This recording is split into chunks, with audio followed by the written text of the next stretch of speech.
अजय का good morning sir. Good morning.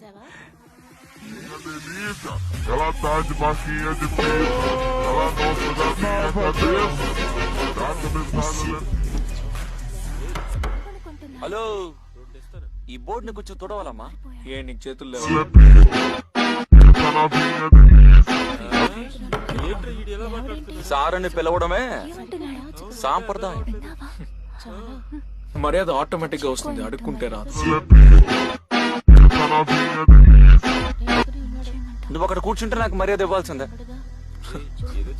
ఊరికే వాక్కుండా ఏం చేస్తావు చేసుకో. Essa novinha delícia. అతను చెప్పినట్టు చేస్తే ఏమైందిరా? వాడు చెప్పింది చేయడానికి నేను నీ బావునా? Essa novinha delícia.